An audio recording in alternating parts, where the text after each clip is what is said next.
Good morning, everyone, and welcome to today's devotion called Waking Up to Grace. Today's particular devotion title is called Labels Are Helpful for Groceries, but Not People. And this comes from Matthew chapter 12, verse 18. Here is my servant whom I have chosen, the one I love in whom I delight.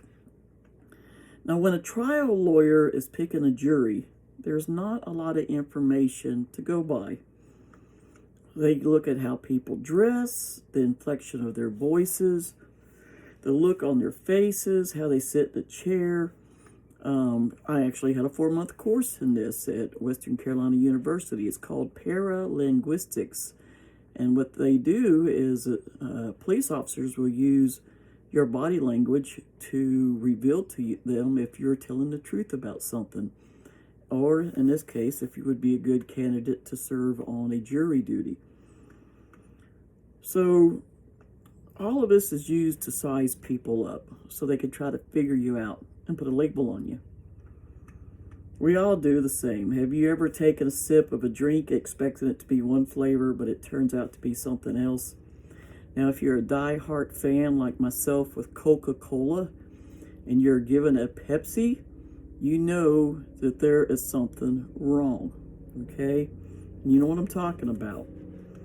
Sometimes it's actually good to know what's inside the bottle before you drink it, and that's where the labels come in. Labels give us a trustworthy starting point and help us batch the little details of our lives in useful ways. They help adjust our expectations and find what we're looking for within the brackets of our own personal desires. Pizza. Cheesy, delicious, hot, stringy, pepperoni. Guilty. That's a good pleasure that I love to have. Kale. Cardboard. Disgusting. Not part of the food group. And ice cream. That is a breakfast food. It's dairy, right? And we should have that end of the morning. That should actually be part of the 3 meals a day. It's all well and good scrounging through the fridge. The trouble starts, though, when we start doing this with people and putting labels on them. Our minds want to kick into this human label marker. Without realizing what we're doing, we could find ourselves running around and putting stickers on all the people we know, and some we don't even know. Lazy, nerdy, avoidable, charming, the funny guy, full of themselves, pretty popular, will say no to a prom proposal. Labels can be helpful, but when we let other people decide who we are, that's when we need to make some adjustments.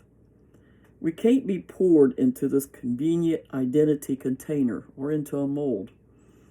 I mean, we are people after all. Each one of us expertly crafted by our Creator,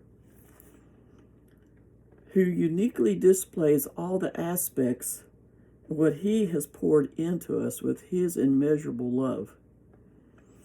We can't stop other people from making judgments about us based on very little information, but we can pump the brakes when it comes to doing it to ourselves. Now let's stop giving control to other people and don't let them try to figure out who we are. Just tell them, this is who I am. Leave sizing people up to lawyers and to the undertakers.